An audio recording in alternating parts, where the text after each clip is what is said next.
here's a question for you. Should critical race theory be applied to healthcare? Now, I'm not a fan of critical race theory. In fact, I think it's bigoted and I think it's racist in and of itself. But now they're saying, well, we should apply this to healthcare as well. What could possibly go wrong? So I thought we'd talk about that with Matt Lamb, who's associate editor with the College Fix. Matt, welcome back to the program. Thanks for having me back on to discuss this article.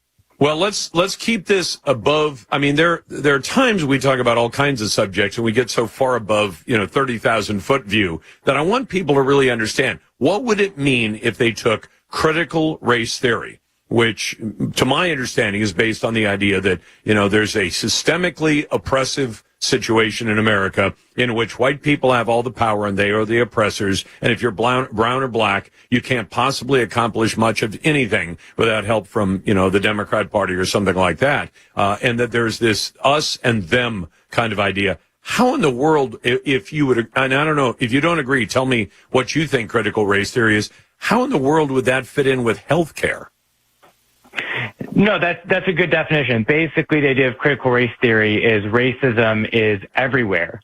And so it presupposes the answer to the question of why there might be disparities in opioid addiction, medicine prescription across different racial groups. But this is exactly what's happening at the University of Washington. And so the problem with applying critical race theory to these disparities is you are automatically, as these professors are doing, assuming that racism is behind the disparities when it might be patient choice, it might be income levels that might be correlated to race, and there might be different reasons. But this study, funded with our tax dollars through the National Institutes of Health, has already apparently found the answer to why there are differences.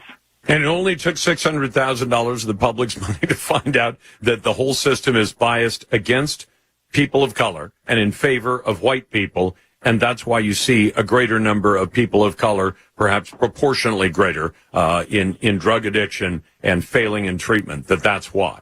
That's their conclusion. I think that's where they're headed. This study is still ongoing.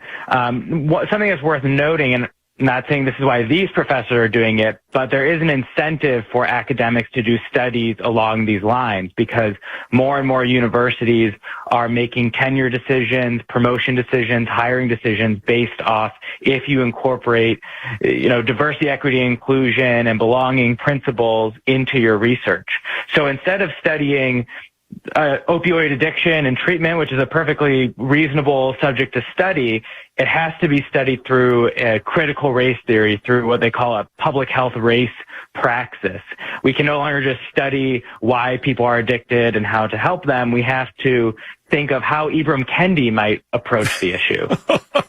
And does Ibram, Kendi is the guy who most famously has pushed CRT into all kinds of institutions. And I think of him as a full-blown racist because he sees everything through a racial lens instead of simply saying, okay, people are addicted to drugs. Let's solve the problem. And maybe there is a difference between a 25-year-old heroin addict and a 75-year-old heroin addict. I could see those differences perhaps, but he sees it as black people get addicted to drugs more often or disproportionately from white people because of systemic oppression in society. Is that basically it?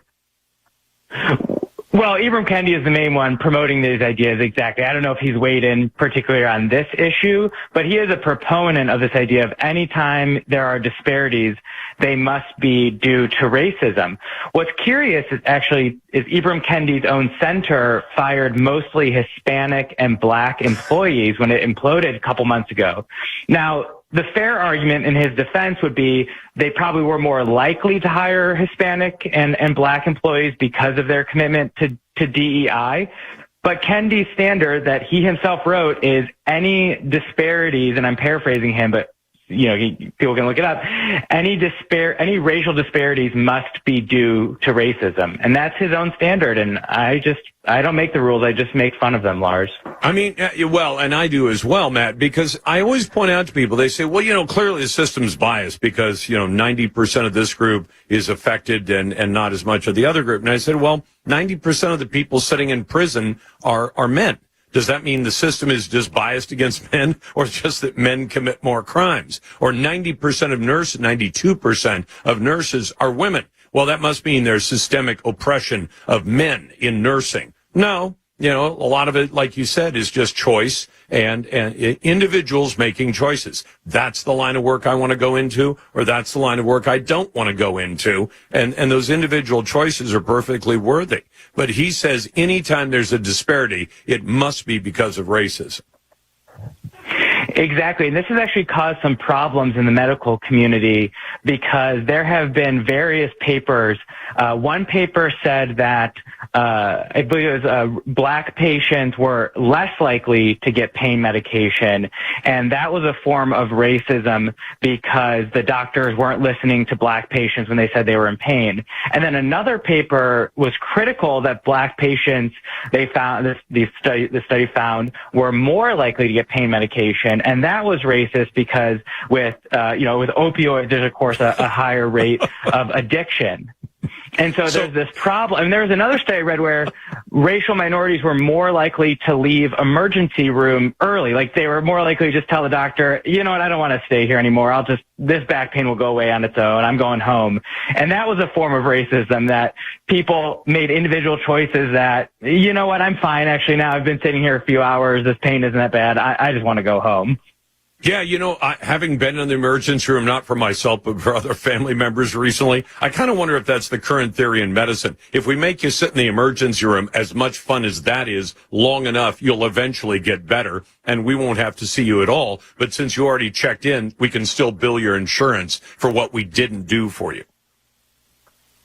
Right. So the fact that white people may have not caught on to the game yet, I mean, I think it's a credit to racial minorities that they're more likely to catch on to the game and just go home. I'll just figure it out later. So the other theory where it's, okay, you're prescribing opioids to people of color more often, so that results in them being addicted. Clearly, it's a giant conspiracy theory that the medical community is trying to addict black people in America to addictive substances. And then the other one is, well, no, they just don't pay attention to people of color when they're in the emergency room. They don't understand that they're in pain, and so they deny them the medication that would relieve their pain, but both are simultaneously true. That's what those two papers add up to.